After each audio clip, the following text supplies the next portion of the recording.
team. And it all just kind of works together. It's a little anti-mobility if they do pick Kotl at least, so that'll solve some of it. Yeah, it's a really nice group lineup from Spirit. This DK, Luna, Puck, Tricor playing together can really look to like siege down towers, win a lot of fights together. Easy, like before BKBs are out, it's an overwhelming amount of magic damage from these three. This type of game where Luna, she needs to have a good lane. They need to really be efficient with the stacks in the triangle so she can retreat to that, have the item advantage. So when Tundra comes fighting, Luna's up front, ready to fight, and then you have the supporting cast enabling. If she's even on net worth, I feel, it might just be a struggle for what we see from most Lunas at the major so far.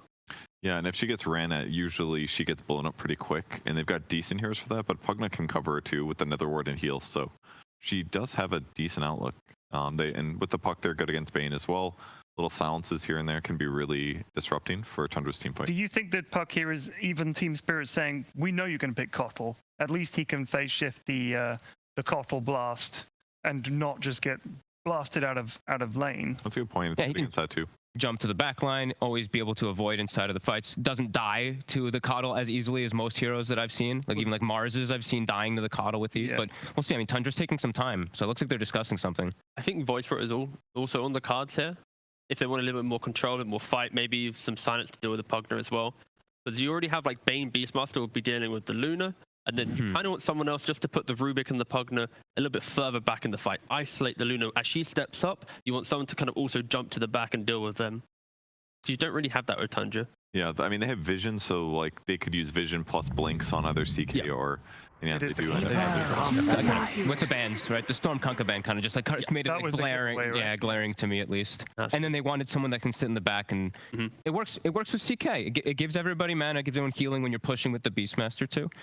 The fact they drafted it really slowly, though, despite those tells, makes me think that they're just not... It's maybe not the most obvious gotcha pick. Like, it's something that fits their draft well, but it does have some weaknesses against Puck or Dragonite. Like, if he gets chain stunned and there's follow-up, I just feel like he gets blown up, so they've got to play really well. Also, they could just be discussing what type of lanes they'll be playing into, and if the timings will be able to synergize. Because if they think they can have like a 10-12 minute timing around Beastmaster and it should be successful, then picking the aggressive Kotl will kind of fare better. So I think maybe as well they're just trying to get a bigger picture of everything, using their reserve time to some better effect. All right, that's the draft. You can see it on screen. Very exciting. Some big differences from the previous game and some heroes you saw in the last one as well. I think this promises to be an absolute cracker. Very quickly, Kev, who do you think? I like tanky heroes, so I'm going to go with Tundra this one. Tundra? I don't really like Luna that much, so Tundra. Tundra? Tundra all the way. Owen and Jenkins, have a fantastic cast. See you guys in a bit. Thank you very much, Ted. Yes, game 3, ladies and gentlemen, all very exciting, especially after the game 2 we just had, ready to start any moment now between Spirit and Tundra. Jenkins, we just heard from the panel, they really like sort of what Tundra's got going on, you know, back to maybe more closer to sort of the timings and the pushing that they're going to be able to achieve like they did in game 1. Sure. But the thing I feel like from Spirit's side, they probably kind of knew that Kotl was going to be coming out, so yeah, they almost to the point didn't really care that Kotl was left in. It looked like it. I mean, with the bans, it was telling, and you know, Spirit's the team that picked the Kunkka against the Kotl. So yeah, they knew. They just felt like we don't care. You know, you pick the Kotl, we'll get the Puck. We're gonna catch you out. I honestly don't care about either of the drafts. I just want to see another 60-minute game. That last game was awesome. Absolutely. I want to see more of that. Spirit versus Tundra. It doesn't get better than that. Like, these guys are just such a pleasure to watch in the mid to late game. I mean, and, you know, looking at the drops in terms of like the heroes that we've got coming out, is there any sort of hero you feel could have a really good game here with the setup that we've got? Oh, let's see. Well, Rubik for sure. I mean, definitely Rubik. Like, you have so many good abilities to steal. The Fiend's Grip's an easy steal. The Roar, you can get the Doom. CK Stun's even amazing. As we see some smoke on smoke action happening here, by the way. Spirit's got a ward. This is... I mean, I guess it's just on whoever gets the stun off first. Yeah, the Spirit, they know that there's a ward there. Toronto Tokyo is pinging it. 30 seconds to battle. They're not going to go for the D ward. Oh, there they go. Yeah, because they saw it in the inventory with the ward that they had placed.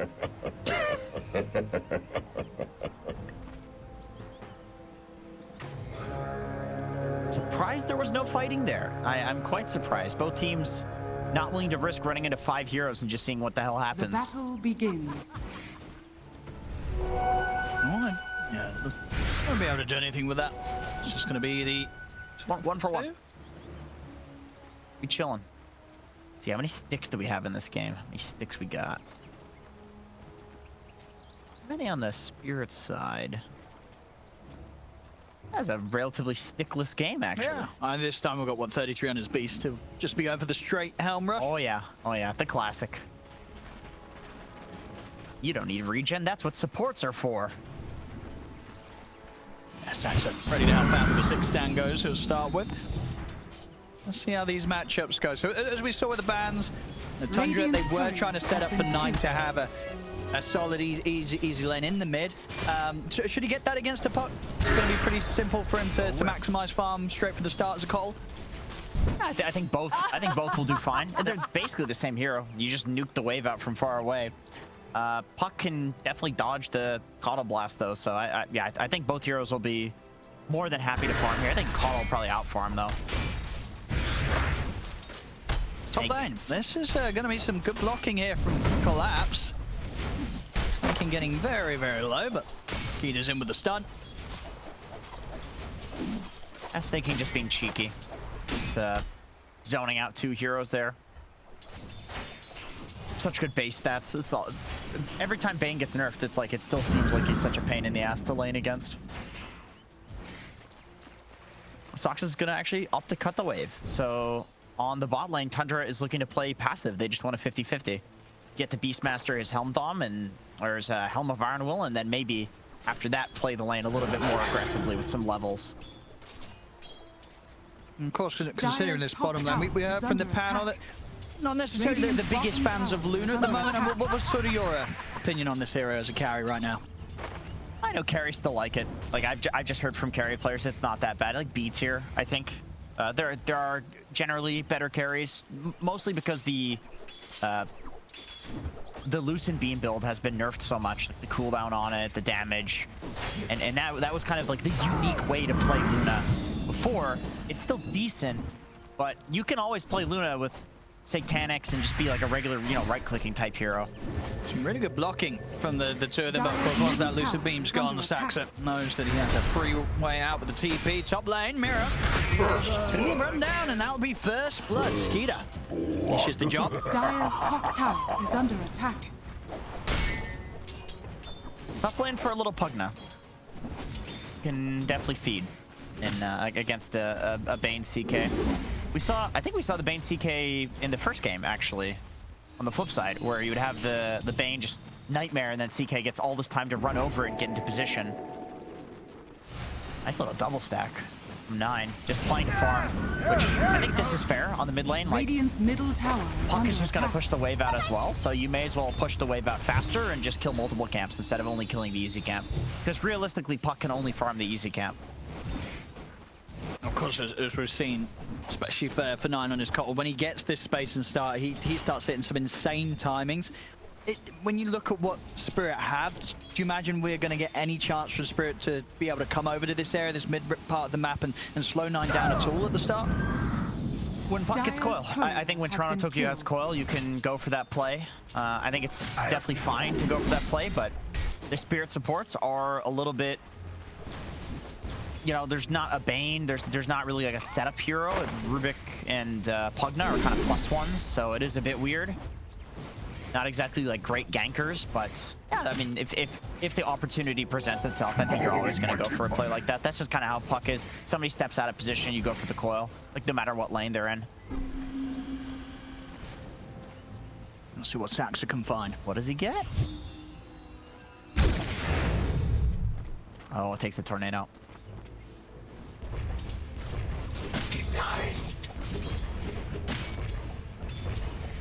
Bottom.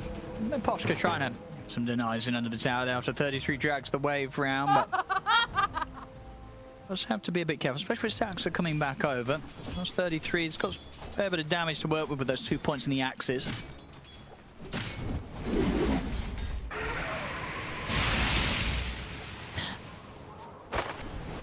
Posca's actually going to look for him.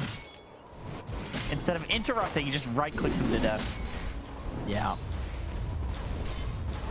Not much kill threat in this lane for either side, honestly. I don't know. They're going to try. A fade bolt. Sacks are getting low. Speed isn't quite enough. He's got a fairy fire. He's kind of debating there. Yatoro also has 9 stick charges, so he's more than comfortable down here, even though he's at 50% HP. He's happy enough. Speaking of happy, 9 is really enjoying his time. This is just a textbook 9 Kotl start to the game. Maximum farm. Efficiency couldn't be any better here. Yes. That's just a crazy amount of net worth of CS. 60 CS at 5 minutes. That's wild. 5 minutes back. Oh, bottom lane. Very, very low there. The two of them. Stacks are in 33.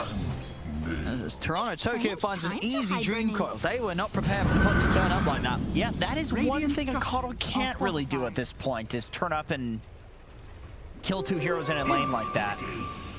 So Toronto Tokyo is basically like, well, you're gonna farm, I'm gonna farm your heroes. That was a really nice quick move. And with the fact that, Radiant's Nine's middle sort tower of spending that is time under hitting the attack. jungle, the creeps are going to be pushed up and might not always be able to give that immediate information that the middle is missing. Yeah, and it's not like 9 is gonna really pressure the tower either. No. It's a Kotl, it's not a Visage, you know? Although he's got the boots of travel already, and he is TPing bot to the Hawk. This is an early timing. I don't know if it... Okay. There's no kill threat here. Radiant's Step bottom tower. tower Yeah, a is lot of under push. attack. A lot of push.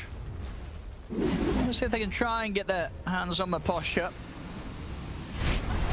And they will achieve with a knockback. Oh, there we... I mean, 9. That's really great from Team Spirit, though, because they pulled this giant wave that was protecting the catapult, and they separate like that. So you either have to go with the wave and kill the Rubik, or dive with no wave and go for the carry. Although, now there is another wave. I mean, yeah, 9's just getting ready to start playing with them, bouncing them around. TP's coming in. He's gonna dodge that blast. The 6 in the row, they'll use that to just hold back Toronto Tokyo. Saxa will be left behind the tower. Spirit, they get the kill and they'll keep their tower alive. Really wanting to make sure that they don't buckle to the pressure of Tundra on this bottom lane. Yeah, these are great rotations from Spirit. This is exactly what needs to happen to stop this, like, crazy death ball that could have occurred. They're actually going to get 33, it looks like, too.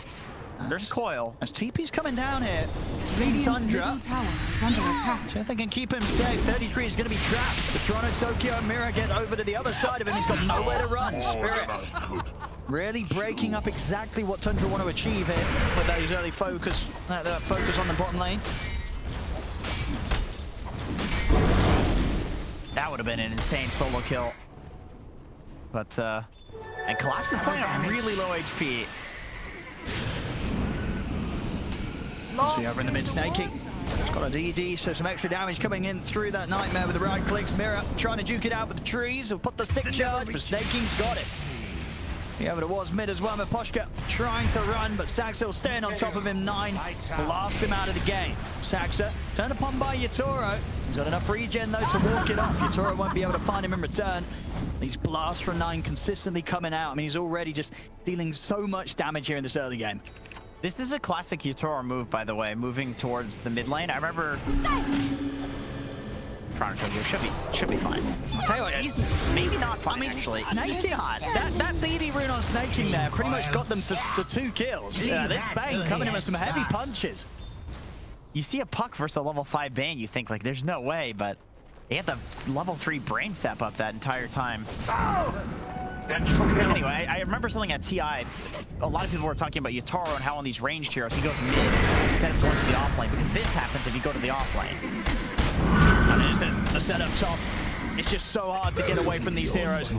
9. He's already starting to give us again one of those world-class mid-Kotl performances. 3 kills straight up. And the farm, no signs of stopping. Already 5k net worth at 9.5 minutes in. On the mid, 9. Gonna be able to get any Radiant's control. top tower is under Toronto attack. tries, but the phase shift Oh, there. hit him, actually. Hit by the blast.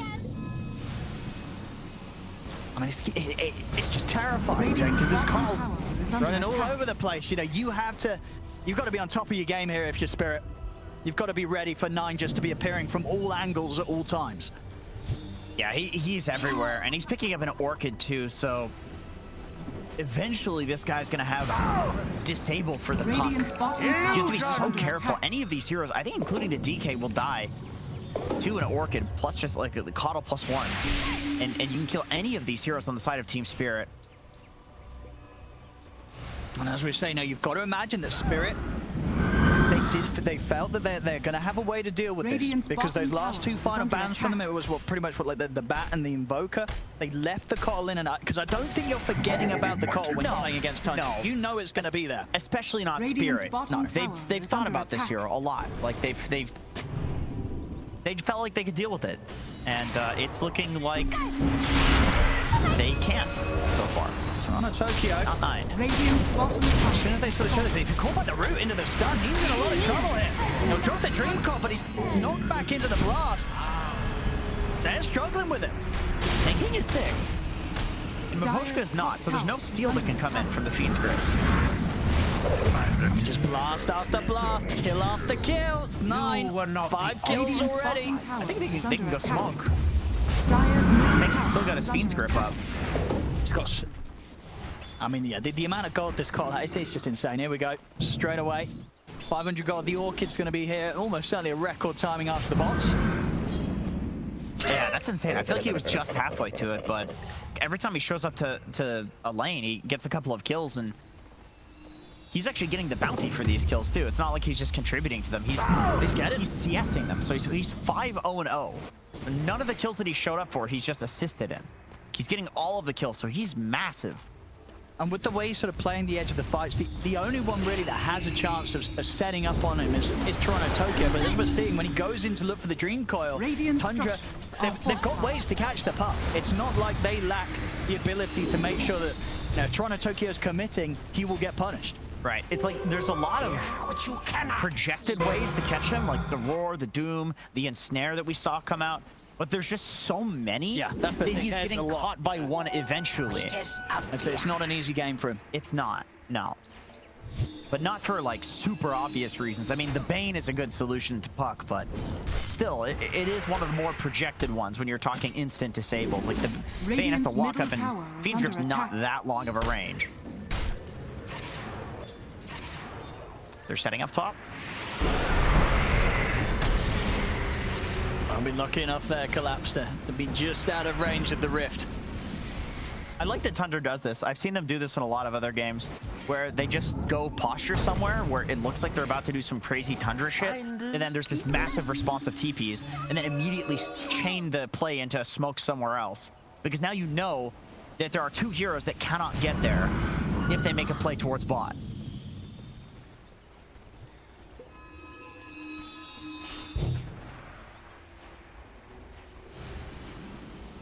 Spirit do seem to be aware of that sort of play from Tundra. Oh, they Maybe siege Toronto Toronto Tokyo. Tokyo. Yeah, he's got to get out. Great vision from Dire's Maposhka. top Like, he tower is under attack. protecting his team with his positioning. If he Radiant's dies, who middle cares? tower It doesn't is under matter. attack. Collapse. He's got a juke here. Well, they've caught him with the silence and the stun. And there we go, of course, 9 easily moving him back into the blast. That's another one for 9. You know, a Kotl being this far Dire's ahead middle tower is is so under scary, attack. just because the move speed that he has, as well as the cast range, means it just feels like he's everywhere. You know, like look at this. I mean, he still spent a lot of time around the mid lane, but that's a lot. That's a lot of. What color is he? Why is that coming up as brown? Radiant's courier has been I guess the heat map just has the brown as the color, the base color. But he's everywhere, and it's like he can be standing, you know, halfway between the tier 1 and the fountain and still catch somebody at the tier 1. You know what I mean? He can stand at the tier 2, catch somebody at the tier 1. I mean, like the range that he has is just so insane, and it's hard to go on him too because he's just so fast. And the Dire distance that he are can scanning. keep between you and him, it's like you need to smoke and get this guy. But the later and later the game goes, the faster he gets. And does he get more cast range? He does. More cast, way more cast range, actually. 250 right now.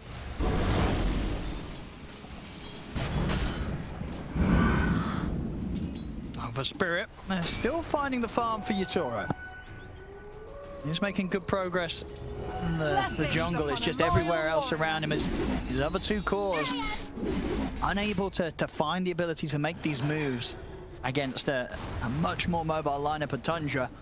Means that they will continue to fall behind, and a lot of the game will look to rest on the shoulders of Yatoro.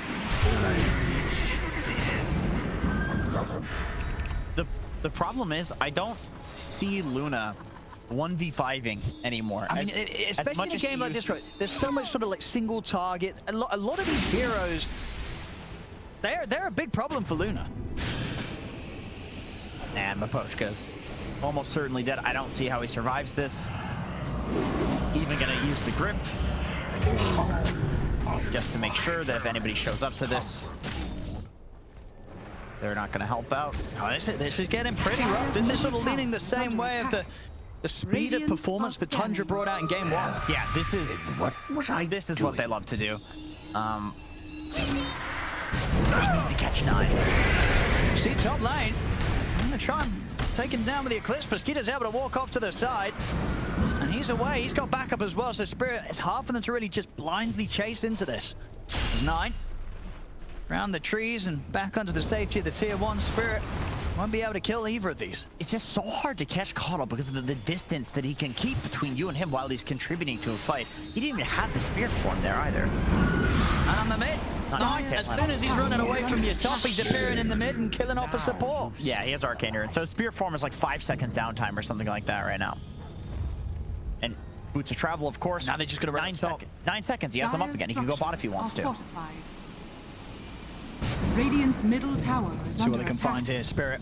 Radiant structures Can they are prepare for this move that fortified. Tundra's about to make? Shitora, he's down straight away in the trees. He'll bail out of there. They'll leave behind the hut. Radiant's middle tower is under attack. And Mira also with no chance of escape. TP's on cooldown, even if he had the chance to use it. Another kill for Tundra. 14 to 4. 33. He's going to start going for the Roche. Yeah. Yeah, he can almost solo it at this point. I think he's basically soloing it. Dire's top tower is under Wild attack. Axes. Very nice spell. See, Skeeter and Stacking turn up. Trying to get that Aegis into the hands of Skeeter. 17 minutes in, and now with the Aegis on the CK, you're going to expect Tundra to start looking towards those tier 2s.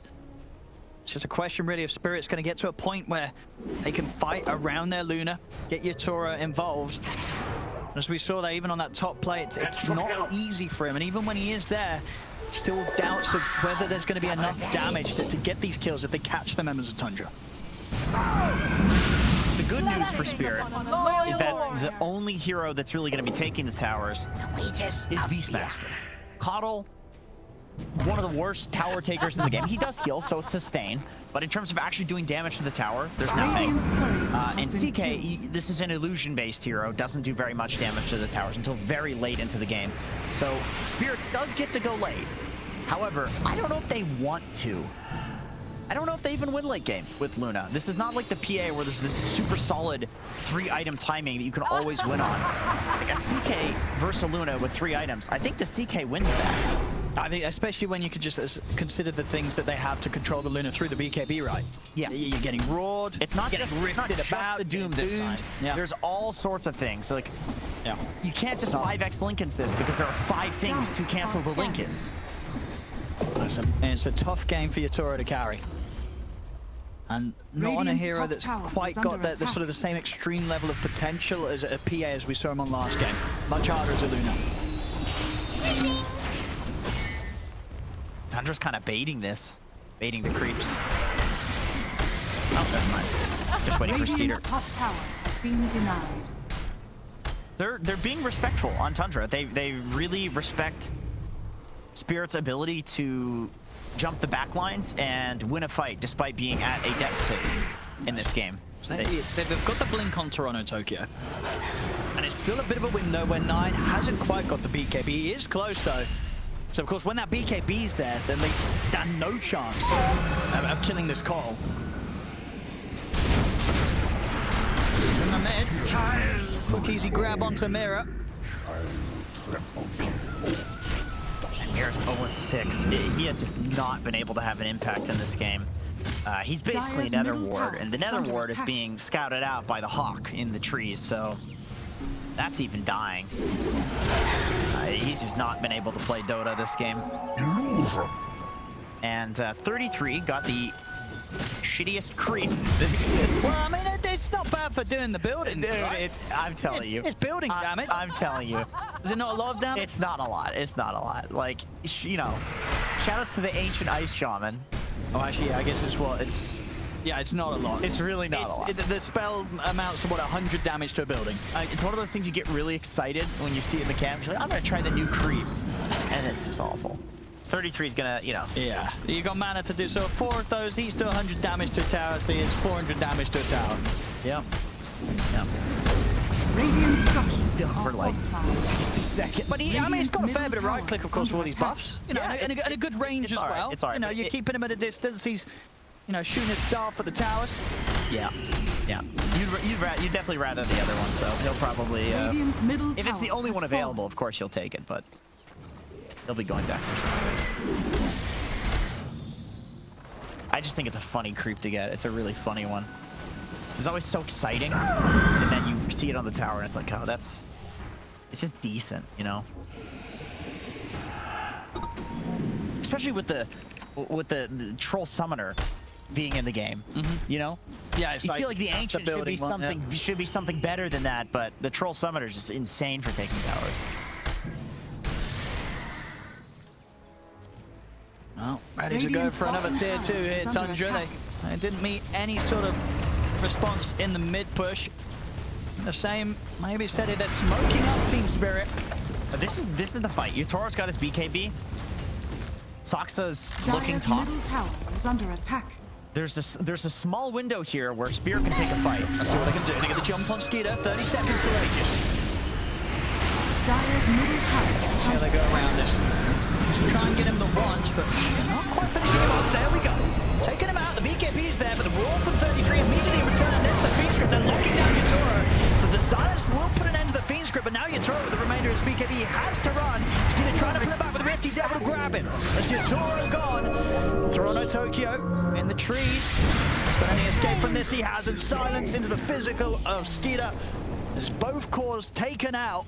And as we're seeing there, even with the farm that Yatoro has, it's just a tough, rough game for Luna. Miposhka does have Radiant's wild bottom axes, tower is under attack. they can kind of defend, especially if Tundra dives a little bit too heavily. And here's standing up. They're ready to just Radiant's jump. bottom Godlike tower 9, is under 23 attack. minutes in. They left it in the draft. You've got to imagine, as you said, a team like Spirit, they wouldn't have forgotten about it. They must have considered that, Radiant's bottom tower that they has had the fallen. answers, and we're not seeing any of that at all. He's 904, diving up towards the Radiant's fountain bottom now. towers are under attack. Tundra feeling that comfortable. I mean, he doesn't die for this. He does. And they didn't quite get the Rex. So maybe getting a little bit ahead of themselves there, Tundra. As the Rex will stay up. And yeah, Tundra, they'll lose their carry. It's classic Tundra. It's either Skeeter or 9 that ends up dying by their fountain. That's the way she goes, and gives Spirit a little bit of an opening into the game. I think otherwise they probably would have been Vraxed. Although I feel like things can't get any worse for Mira. You know, it's oh boy. After that buyback, like if he dies again, his heroes is deleted from the game. He is going for a Vlad's, by the way, so. Just opting to be Radiant that are aura guy. scanning. We'll see here. I mean, they had 3 heroes dead. Tundra, they had all the chance to just go for the building. But of course, as the temptation, you know, even sets in, even in these, you know, top-level professional games, sometimes kills are just that much more appealing. Dire's But middle of course, tower many is under times attack. you don't get away with them if you're going up towards the fountain. They can't turn it off. You know, Tundra, they always have to dive. It's what wins them the early game, and it's what throws them the mid game. But they're also they've gotten so used to doing this shit that they're very good at resetting after doing this once. You know, they very rarely bleed and make it even worse. It's usually just either Skeeter or 9, they do this and then they smoke like this. Jump on collapse. Now keep him locked down. Under attack. Fails. We've got the creeps moving in on the mid lane, so Tundra getting very close to being able to go for a second attempt at a barracks. See, what does Miposhka have stolen? He's still working with the axes. He's loving the axes. Double nuke out the wave. He does not have a TP on Rubik, so he's just slowly waddling back while his Rax dies. And there we go. Back to business for Tundra. The bottom Rax taken out. Radiant's bottom And barracks Skeeter has fallen. blink it in. All right. Now I've got the Rax. Now I Yeah. can look to try and get some kills. Yeah, he's having fun with this. As they do. That's a psychopath right there. That's a madman. Get him off my screen. Insane. Lord Miposhka, he's under the ward. Dire's middle tower God. is under attack. Dude, it's so funny when Rubik takes so much damage, he just explodes and his body flops everywhere. That happens with Pudge as well. Although it feels like when you're playing a Pudge or Rubik, it just happens every single time you die. 'Cause you're so squishy, you always get overkilled. Denies the DD with the illusion. That's something.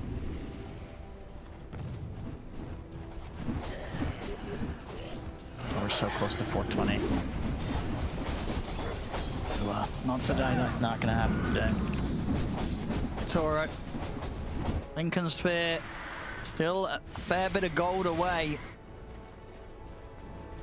And even when it is done, he might be able to live, but will he be able to kill? I mean, it's 1 in Feeble. Like, it's so easy with Bane to cancel Lincolns now.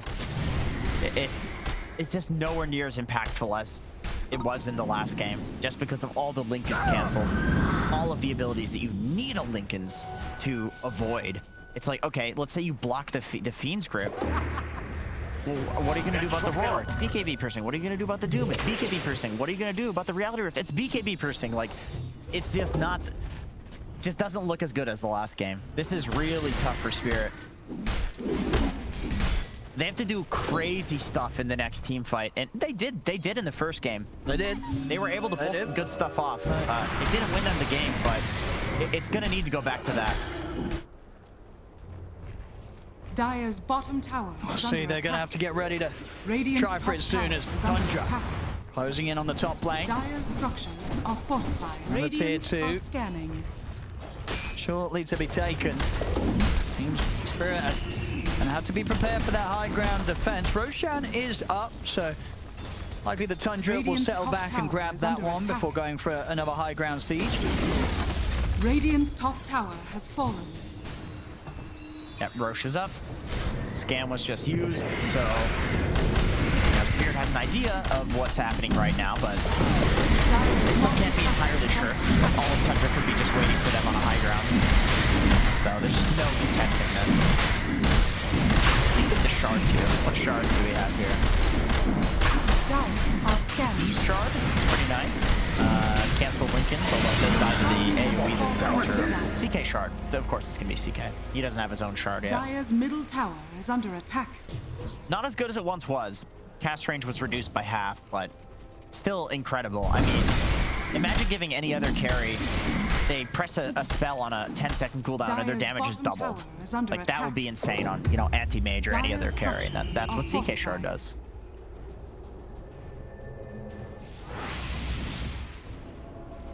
Spirit choosing just the right time to get out of there as Tundra head back to see if they can catch any of those heroes trying to push out at least one wave.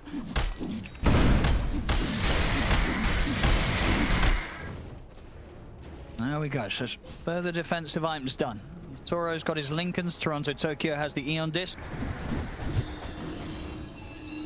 It's not really until that next item's done on your Toro if he gets the time to. Blessings upon Too scared of the Luna. Needs that damage item.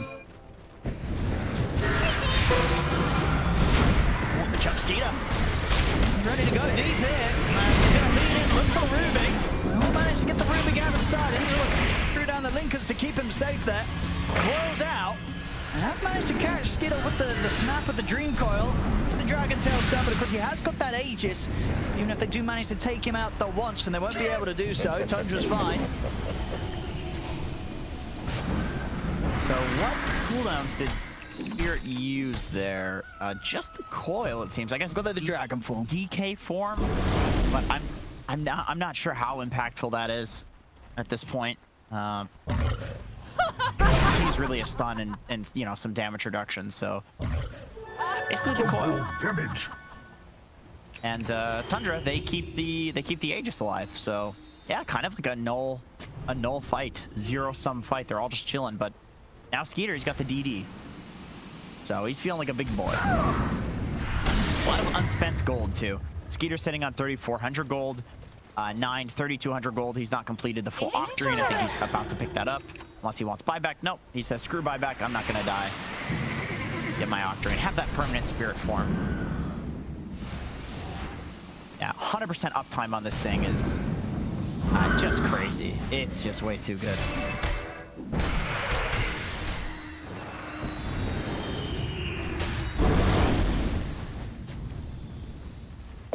Like, look at the Orchid range on 9, man. It's a whole screen.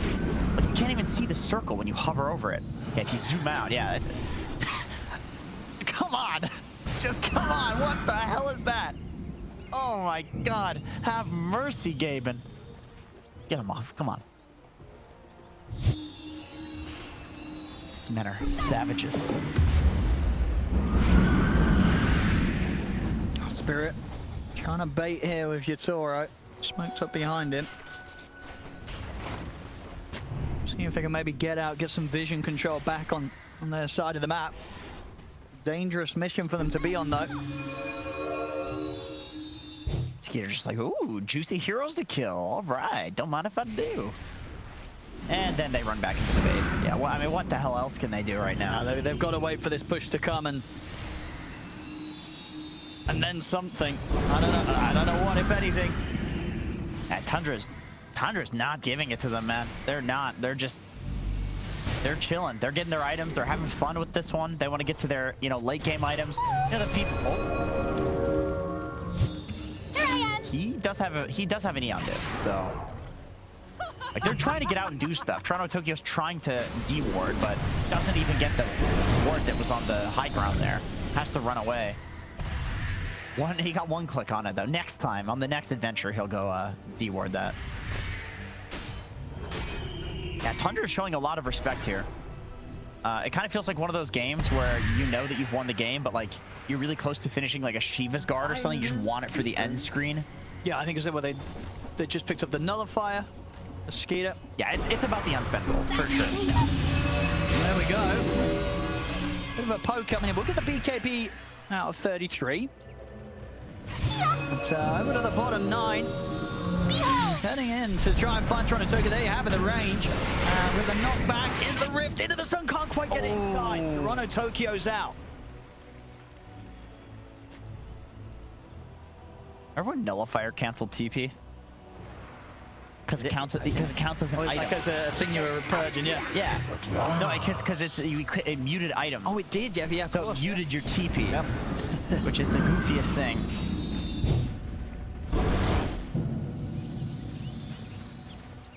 So yeah, still very even. Even's not the right word. We're even. Yeah, we're not even. No fight. It's 98%. There's no fights happening. That's what I mean. We're just chilling. It's been 10 minutes since the last real team fight. Tundra's looking for the right opportunity. Collapse. That's the kill. There's something. The team spirits, they catch Snaking. The question is if they can really go for anything more. They'll opt to take the outpost back under their control.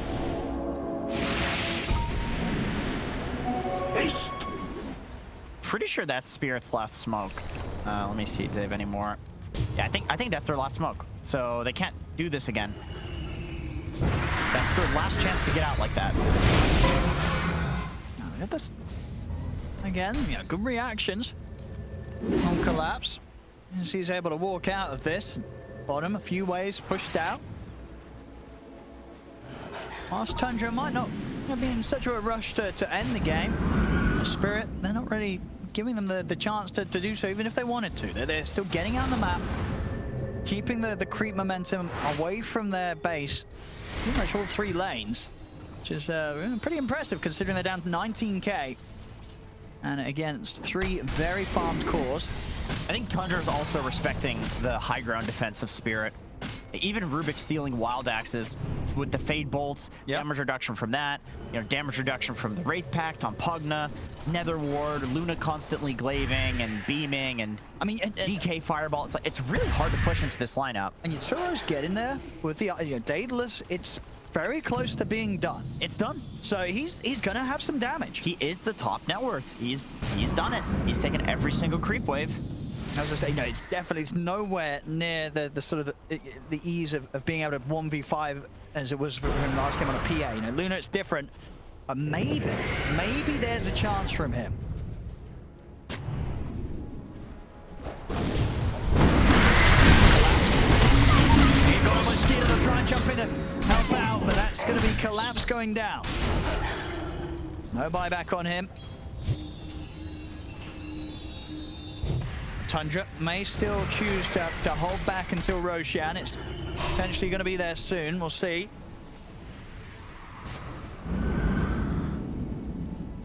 What's the longer respawn? Tundra want to wait. It's going to be many more minutes and maybe chance for Yatoro to be able to push these lanes out carefully from close towards the base and far away from Tundra, that might be able to start working on his next time.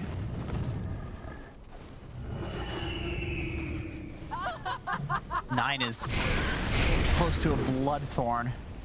This is a very farmed Kotl. I think, I know I said this last game, but I think we are closing in on Rapier territory for Yatoro. I feel like I'm a broken record on that one. I think this game for sure. This game, it feels right. I mean, he's got the lifesteal from the Mask of Madness, so I can understand wanting to finish the Satanic. If you get a Rapier, the Satanic becomes necessary afterwards anyway, so it makes sense to get that first. But I think if you're Spirit, you're holding out thinking like, okay, once we have the Rapier, then Luna does actually look pretty damn solid in the late game. I mean, it's a weird thing to play for, and people don't try to play for it, but you can clear the CK illusions, you can clear all the BM summons. You can turn and right click through the Doom because you're not breaking the important abilities like with PA.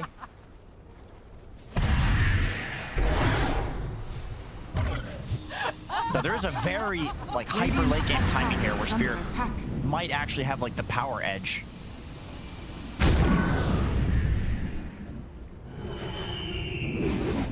Radiant's top tower is nice under illusion attack. rune as well. That will help Yatoro continue to keep some of these lanes pushed out. Collapse. He's going to open up with a stun. What's the Doom here? Nightmare coming in to try and break the combo, but the beat stacks are still going down. Skeeter's in with the BKB. There'll be a 5x straight with the Pugna. Skeeter pulling low. They're going to be able to take him out. The physical from Yatoro at this stage. Too much for Skeeter to be able to tank. Team Spirit, 2 big kills. It's going to show that they may have been given that 2% on the probability, but Spirit absolutely not out of it quite yet. Yatoro may just have that shot of carrying this. Not looking bad. It really isn't. You saw how quickly they killed Skeeter. I can't help but feel that the Wraith Pact plus the Nether Ward too, it's doing a lot of damage reduction in this fight. I mean, could they themselves get Roshan? I mean, Skeeter... Did you buy back on the CK? You definitely may buy back. They're trying to force it. They're trying to force the buyback out here by just being aggressive. He's taking the Roshan. He is. I would be surprised if Skeeter did not buy back. They jumped the high ground, they managed to burst through the Bane. Snaking has to buy back. C33 is up on the cliff. The BKB TP, he'll make it out of there. The TP's able to work the tier 2 missile. He'll be able to walk back over. Will-O-Wisp is going to be dropped, but Spirit, they can deal with that. Yatoro takes it down. It really like Tundra still just trying to buy time for themselves so that they don't have to use the buyback on Skeeter. Zaxa will drop the Doom down, but the Eon just will give a bit of protection here for the Puck. Still trying to gets knocked back into the blast of 9. The heals, they're trying to keep the Puck alive. Mirror with the light slip, it's not enough. 9 catches him with the blast, but to the side, Spirit, they'll still be ready to get kills themselves. They bring down Zaxa. Over in the river, Mirror being chased down here. The Hordes dive bombing in on top of the Puck. They're roared out of the game by 33. Yatoro still has BKB, and he just finished the Satanic too. This fight doesn't look so bad for Spirit. No, yeah, it doesn't. Yatoro he's doing it. And we have the full Satanic done. He's got his next item out. An incredibly hard game to carry from the position they were in, but Yatoro, he's doing it. Walking right into Roche, man. The confidence on this guy. He just feels strong right now. I mean, there's no stacks for 40 seconds. They'll drop the Will-O-Wisp. But they look to take it out. Collapse popping the BKB in the other Dragon Ball to get in on top of the support. So get in with the jump stun onto the base. Snaking out of the game for 95. There's no buyback on him. Skeeter, he'll turn, take out Collapse. Chronotoki has been held in position by now by the Nightmare. Into the stun. Take out another. Yatoro's gonna be careful now. He's got a 1v5 here. He's gonna try and do it with the BKB, but the roar is there. It's too much for him to take on alone. With the rest of the team dead, nothing to help out their Luna that time round. Tundra now get in the Roche. They'll get themselves that Aegis. And now with the push coming in, hard to see what Spirit can do now at this stage. As of course that Satanic purchase meant that the gold is not going to be there for a buyback for Yatoro. Yeah. Radiant's middle tower. I can't believe I was saying this, but 9 on the Kotl is massacring the backlines in these fights. Really? He just has such range that from his own backlines, he can massacre the enemy backlines. Like, killing these Spirit supports just means that the cores can't do what they want. Doesn't matter how much network they have, it doesn't matter how much damage they're doing.